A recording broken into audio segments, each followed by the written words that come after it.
So let's start.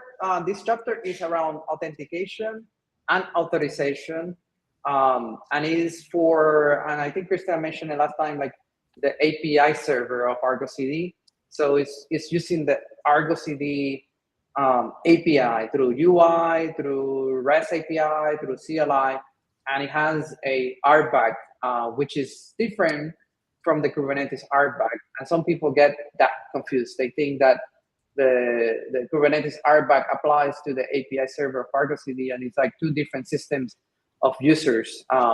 You can share the same, like for example, they support LDAP or OIDC provider, but for example, if you set up Okta or Keycloak to log in into your Kubernetes cluster, you can set up the same, you can use the same provider to log in into Argo CD. But it's different. This RBAC is related to the API server, and the chapter starts with something very cool, which is the admin, which and the installation. I think the first chapter is installing and getting to the UI. You log in with the admin user and the static password that gets created. This is a secret called Argo CD initial admin secrets. But this is by default. There's an admin secret. There's a password that you can get through kubectl base64 and log in into the Argo CD UI and CLI. And one of the things that I see is, at least in the solutions that I do as best practice is, if you deploy this in production, it should be disabled, always disable the same, because that way you force the use of a authentication system. But people that get started, I've seen that they continue with this admin user and go into production, and systems that are critical have this admin user with the static password in there. So I don't know, what's your thoughts, Andrew, Savvy, and others about this admin user? It's a good, so I like it as a getting started, as you said, Carlos, but as you move towards production, you should not be leveraging it. I always say leveraging a third-party IDP, whether it be Keycloak, whether it be Entra, whether it be Okta, you name it, LDAP, it doesn't really matter. We go through in this chapter, you'll see some of the different providers that you can integrate with Argo CD. It leverages Dex by default as a authentication provider, and Dex is a very, very, very pluggable ecosystem. Actually, when we get to Dex, I got a little bit Easter egg for everyone. That's true. So that's something that if you're new to Argo CD or you're working in Argo CD in production, and you are a DevOps person and your environment, the admin user is enabled, that's something to bring up as a best practice, right? Like we should like disable it. Even if we have OIDC and LDAP, we go ahead and go back and disable it. And in the book, you point out how it can be disabled, which is in the I think it's account enable, and it's false to set it to false, but it's true if it's not there. It's true. I think is later, yeah, down here enable. You can enable or disable. You can enable or disable. Right? Enable equals false. You can disable any user, and one of the users will be admin, and you can do that.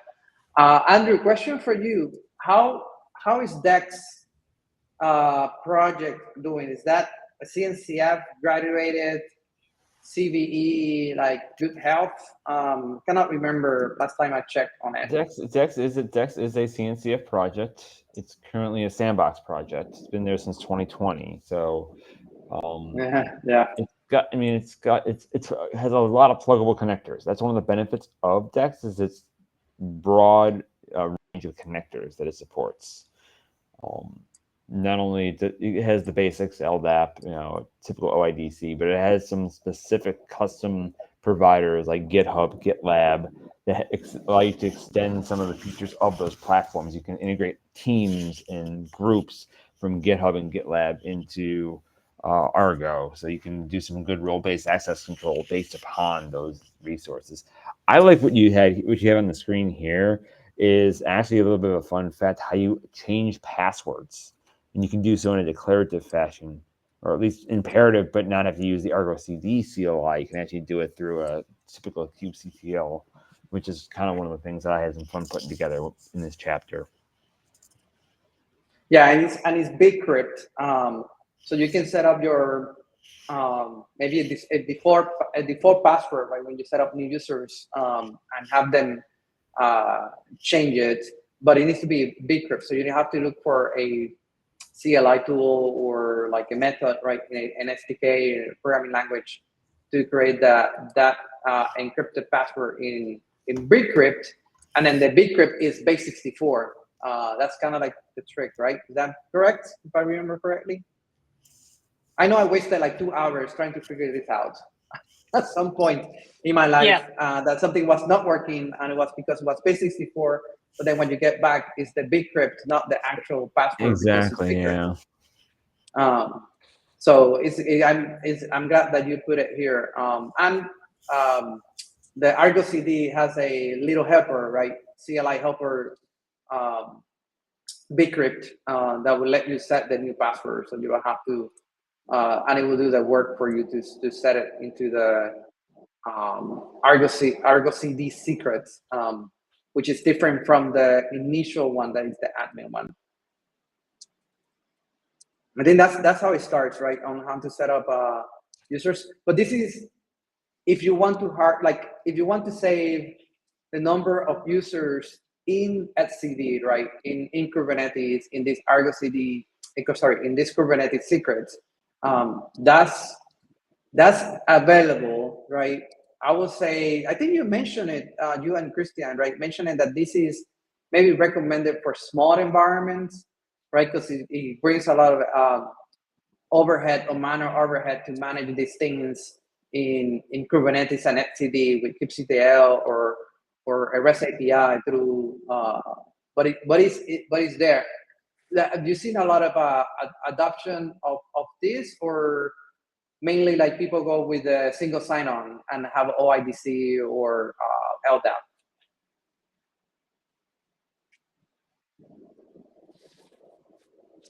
And you have to excuse Andrew, because Andrew usually is traveling, so it may not answer. So anyone else, have you seen this method of like saving the users in etcd, or you've seen more like single sign-on?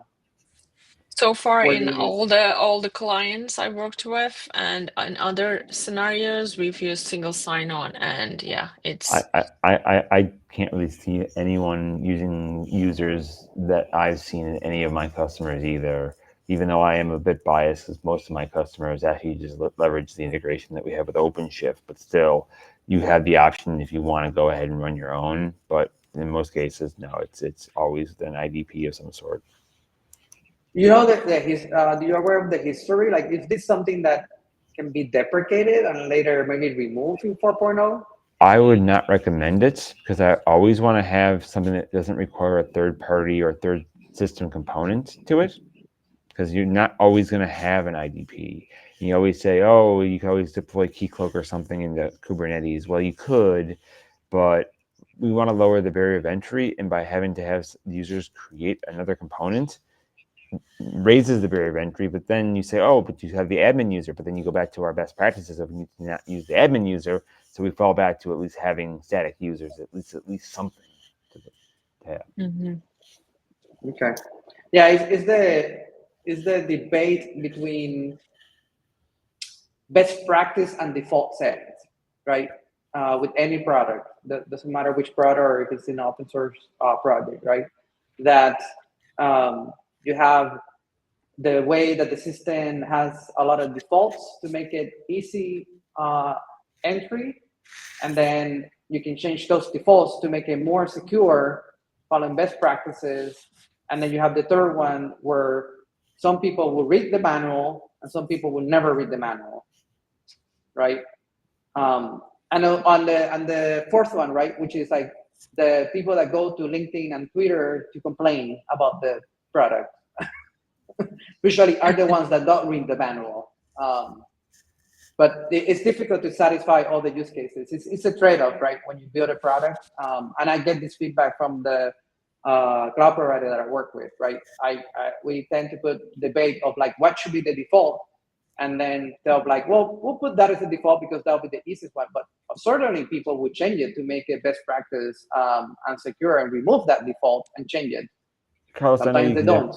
You can certainly appreciate this. There will always be those who disagree or have a less optimal viewpoint on products and technologies. And I always say, if you can make 90% of people happy, you've won. Oh, definitely. 90% is very high success rate.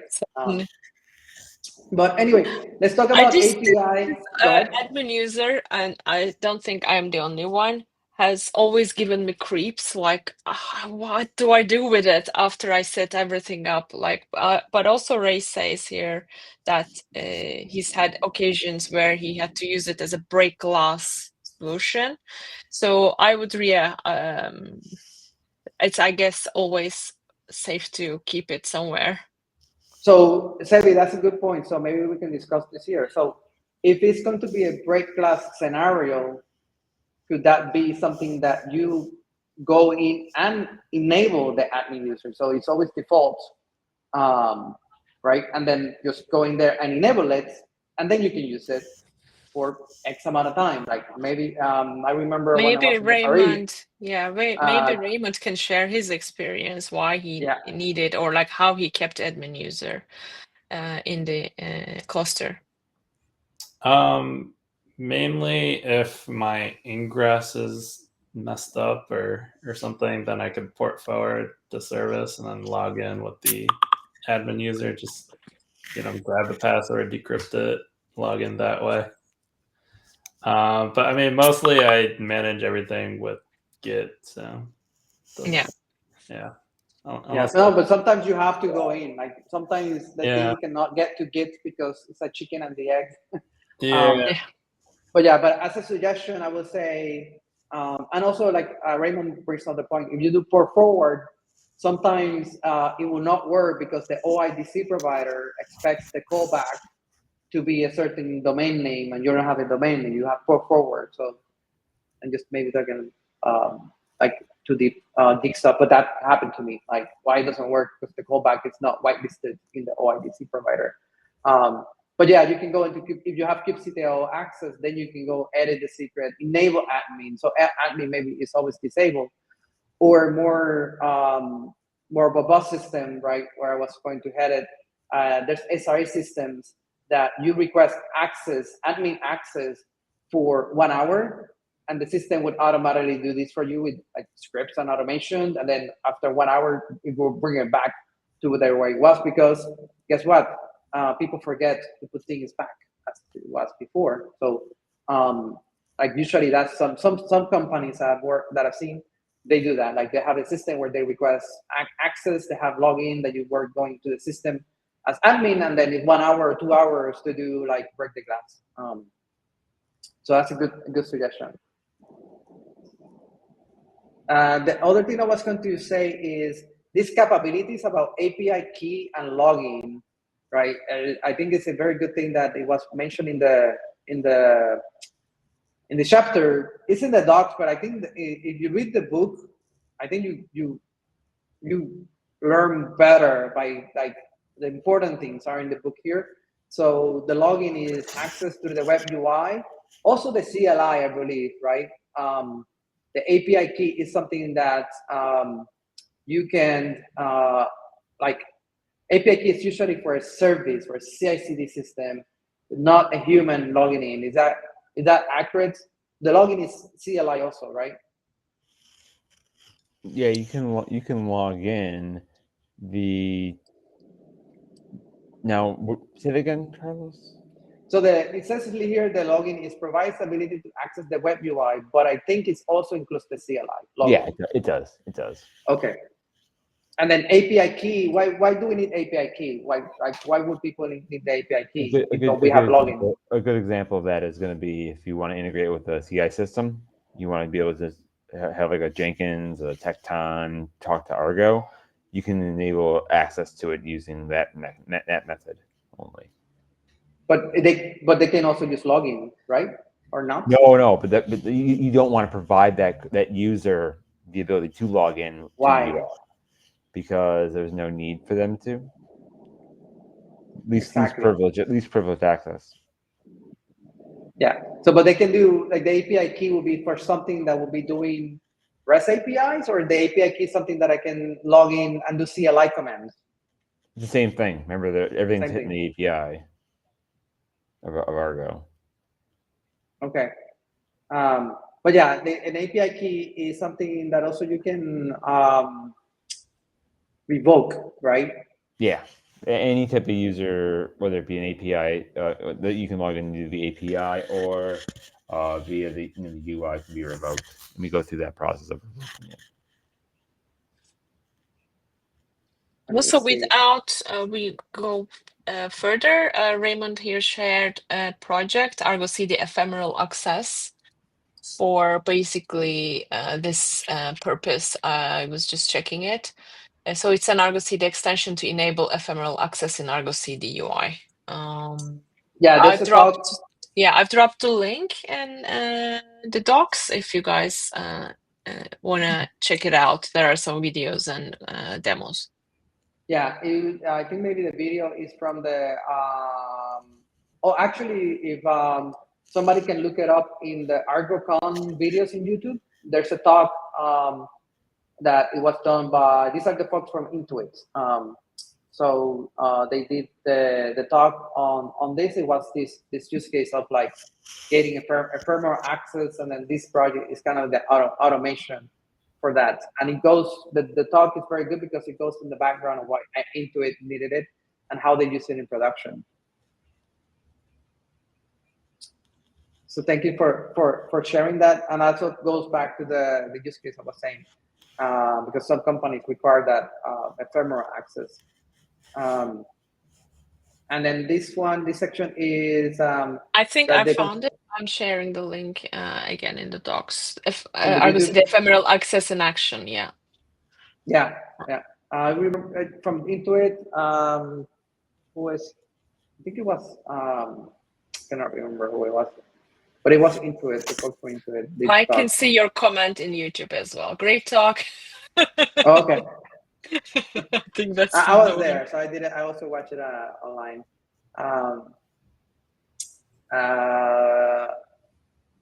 Yeah, so it's a config map. If you're going to set up this through hard-coded, we also talk about the auth tokens, which is automation, right? The automation API key to log in and get access.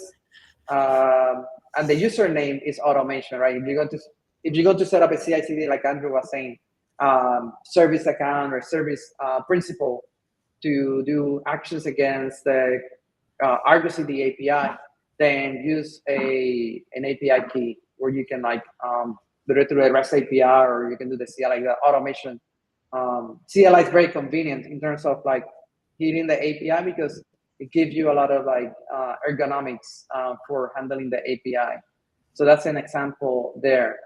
And then I want to move to the section, and this is how I was mentioning, I was asking Andrew, like revoking that authorization token. You can do a Argo CD account delete token. Also, the Argo CD CLI is also good for admin tasks. I know that I mentioned REST API, but Argo CLI is very handy in terms of doing these type of things, and people use it, and that's why it's there. I mean, so it's the same thing as kubectl. I mean, there's obviously the Kubernetes API. Like, exactly. You might as well use the CLI if it's available.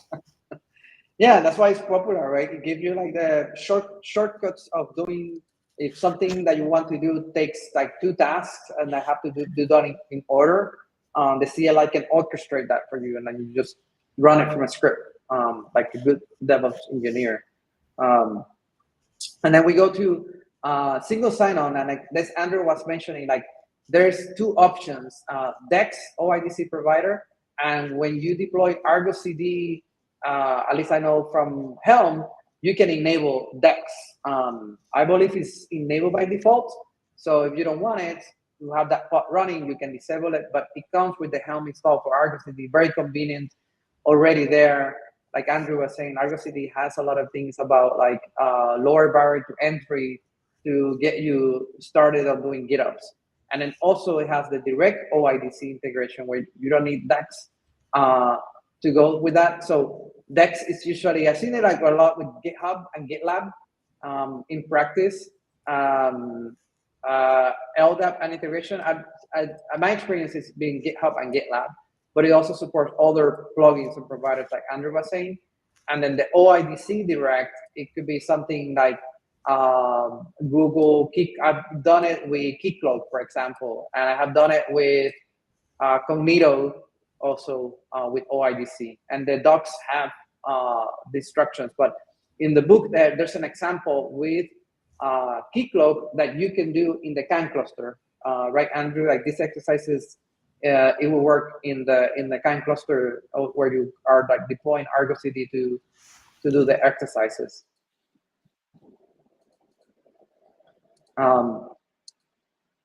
I am very happy with the Keycloak example, to be honest, because I've used it in the past, and I think it's one of the really stable and good solutions and easy to understand. Like all the concepts inside Keycloak is quite easy to grasp.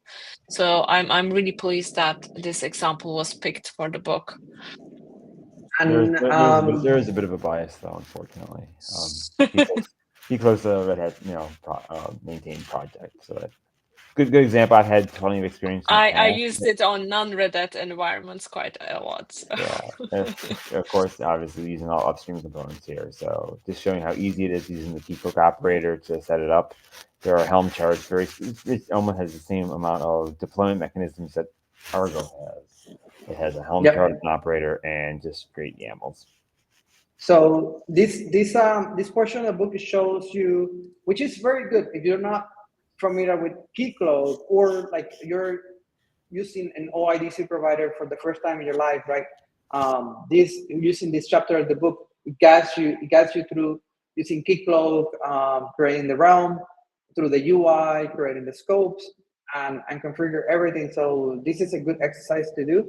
I'm going to share another project that I work on. It's called the Canoe project, CNOE, and we just recently created a reference architecture with figure out how to do this GUI stuff with automation. So basically just run one script and it has everything gets deployed with Argo CD and Argo CD deploys Keycloak. And then there's these steps that are in the GUI are done through a job that the Helm chart has hooks into it. So if you want to have an example of that architecture, that's one example. And especially you also mentioned the CNOE project. That project has put together a lot of assets that have actually helped the Argo community around like stress testing, scalability. I know you guys have done a lot to really advance what you can do with Argo. I can share a little bit of the Keycloak if people want to see it, because the thing is, it was a pain to get it working, but with Pankaj was able to do that. So let me share that very quickly of what I'm sharing here.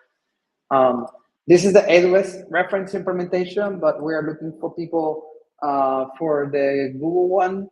And then there's another team doing the AKS, but this one that we just did 2-3 weeks ago. So basically you just run a script and it bootstraps Argo CD, Argo Workflow, Keycloak, what else? Backstage, ESO?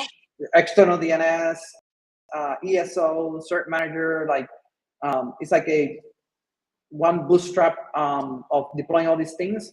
But one tricky one was the packages Keycloak, where we put some manifest files here to set up that user single sign-on config job.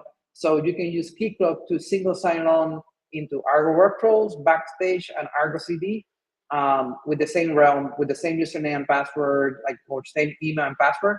So this is kind of like the recipe of the jobs to configure that Keycloak that you are going to do in the book manually. So if you want to do it with automation, this is an example. I bet there's other examples out there, but this is one that we managed to work out that it can single sign on into Argo workflows, Argo CD, and Keycloak.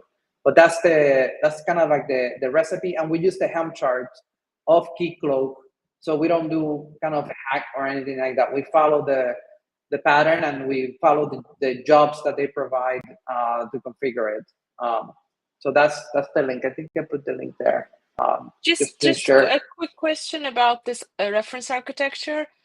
So the cluster extension, extending clusters, like how can we add more clusters into this picture? So I'm guessing you have one main cluster to run everything. So is this kind of a plug and play, like extendable, like a hub spoke architecture or something like that? Yeah, this is to set up the hub. So this is to set up that management cluster that has cross-plane, also has ACK.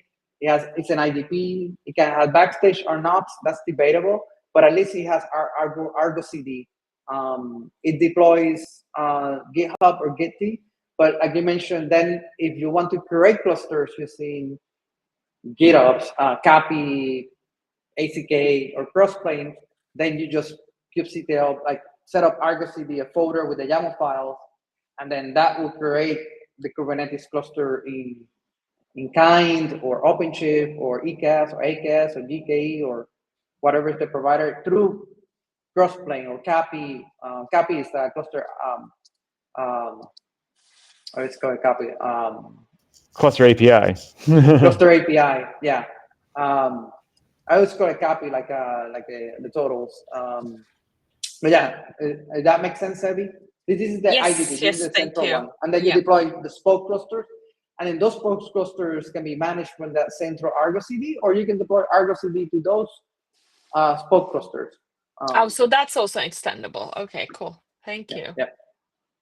But yeah, I just wanted to share the Keycloak because it was a pain to.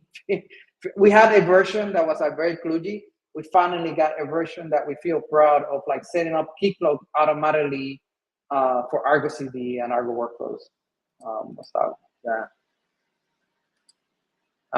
But it's good to have the UI that I feel that Andrew and Christian made a good decision to show you how to do it with the UI, because this is actually I did it first with the UI to learn what are the options, how to get it working, and then eventually then I needed to like what's the configuration to do what I did with the UI, which at some point I gave it to an LLM, like an AI.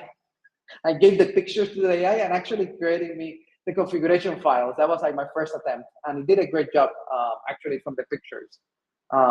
So really, okay, yeah, that's cool. Just give it the pictures, and it will give you the config files. I think it's XML. What's XML? I cannot remember, but now we have a proper one. Because they're in the Argo CD documentation, we offer the UI method. We don't have an example of doing it with the automation. But I like that it went over step by step, because also there's not that many, and I don't know if Andrew can speak or not. There's not that many tutorials that go in this extent of showing you how to configure Keycloak for Argo CD. I did a lot of search on the web in the past. I never found like a good example. So I smile when I saw this section in the book. I don't know if Andrew can answer or not. Sorry. Unfortunately, my internet got a little funky there for a second. Can you say that again there, Carlos? That my impression, at some point I was searching online, web searching, a good tutorial on how to set up Keycloak for Argo CD, and I couldn't find one. There's one in the Argo docs, but this one I think is better. Is that true? Yeah, that one, it gets you about like 90%, but there's some pieces that are missing. See? And yes. I know I spent a lot of time making sure this flow was simple. You probably have heard me say this already, for those of you who have been on this book club. I make my writing, make it so that my mother can go ahead and do it. I'm not kidding. So if she can do it, anyone should be able to do it. One of my friends have done this talk teaching my grandma Kubernetes or something like that in a few Yeah, I think case I've seen it. That's a great approach, yes. Yeah, it goes to this extent. So I think it's worth doing it once in here. If you're not familiar with OIDC or scopes, or if you're learning this stuff, then it will get you. If you can do this one, then you can do another OIDC provider. It doesn't matter which the vendor is. Like, it's just getting the concepts. You've never done it before. It's good exercise. I know this is not specific to GitOps, but it's specific to DevOps, right? Which a lot of you are like trying to learn, or you're already like an expert and just trying to just share here on your experience.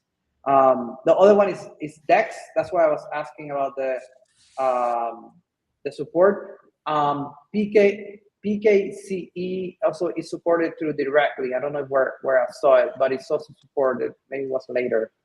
That you don't need the client secrets when you configure it. But yeah, this is Dex. This is when you log in into single sign-on using direct OIDC. So this is the configuration that you give Argo CD. So what you saw previously was set on a Keycloak. Then you have to go to Argo CD, and in the OIDC.config, which is in the config map, then you configure this information for Dex or the OIDC.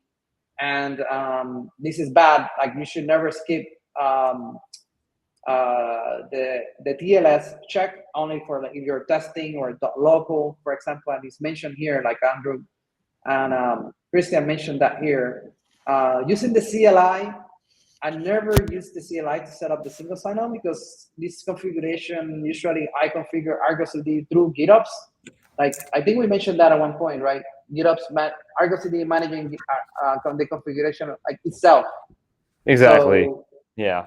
But doing I it always with CLI, the approach I go with is that I set up the minimal configuration just to get it going, and then basically have GitOps manage itself. Yeah, even without an ingress, right? And then later you add the ingress. It depends on your use case. I mean, there are some environments that don't even require an ingress. Yeah, doesn't need an ingress. So yeah, these type of things of like local host, right? That's the callback. But when you are configuring this, usually you have a domain name, right? Either a real domain name internally or externally, and these things will have real domain names. Localhost, because you're working with clients, or you're working on the same. Yeah. So throughout the book we actually use a little bit of DNS hackery.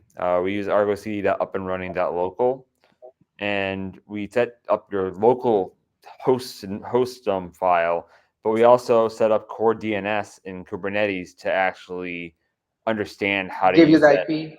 Yeah. Exactly. Yeah. So basically, it does a forwarder to it, which is kind of cool because I didn't really know how that worked. So I learned something new as I was developing this course.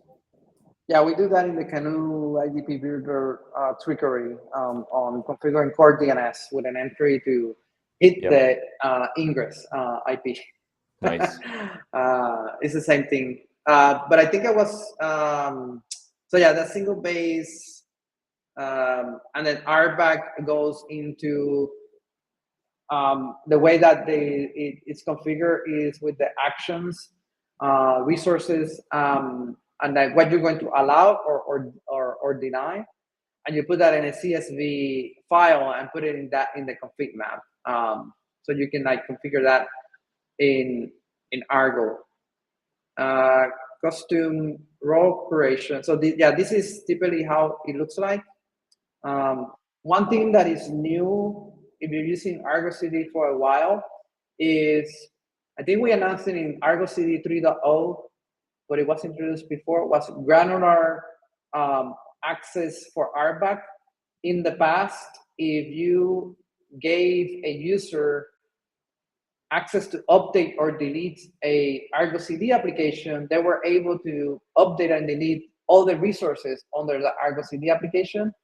And recently we switched that to say, no, you only get to update and delete the Argo CD application, but you don't get automatically those permissions for anything under the Argo CD application, like pods or deployment or config maps. You have to enable that in there. I think I was looking at this morning at the docs where that was, and maybe we can end with that. Yeah, the defaults and anonymous access if you want to provide a dashboard for that. So let me switch into the docs. I don't know if someone has the docs available, but I can look it up quickly. Which docs again? Hang on. The Was Argo document. CD docs. Yeah. Am I sharing the docs? Yeah. So if you're using Argo CD in the past, and this is something that we created also granular access, is you go to operator, and then you go into user management, and you go to RBAC configuration. These are the docs, the same thing like it was in the book of like the CSV files of like how you want to enable the roles for the users, where you start with the role read only, role admin, and you can create more custom roles. But also the anonymous one, let me see if I can find the granular access specification. Yeah, this is new. I believe we announced it in 3.0, but because you give access to an application, it used to be that the user was able to delete or update the deployments or anything below or that owns that application. In here, we added fine-grained permission. So we switched that default in 3.0 because it's a change in default. So you only get, the user only gets access to update and delete the Argo CD application, but not necessarily the deployments and the pods. So if you configure Argo CD in a way that if you delete the Argo CD application and the resources stayed, if it's a production application, then you don't have risk of removing them or somebody deleting them. But then you can go and say, I'm going to give the user access to delete pods, but not the deployment. Because sometimes you want to delete the pod, but not the deployment. Then that way you have a better posture of like that granular access. Or you are allowed to delete config maps, but not the pods, or delete config maps and pods, but not the deployment. Or you cannot deploy the secret. You cannot delete the secret. So that is new in 3.0. So I wanted to highlight that. I don't know if it was in the book or not, but either way, this is new behavior in 3.0 from the default. I don't know if Andrew has some thoughts around this granular access. I unfortunately have to drop, unfortunately, because we are running okay. over. Yes, I think we we are over over time. Yeah. Anyway, thank you, Andrew, for joining, and everybody. Thanks, everyone. Yeah. And thank you, everyone, for sharing the links and the comments in the chat. Thank you so much. We'll see you next week. Thank you, folks. See you next week.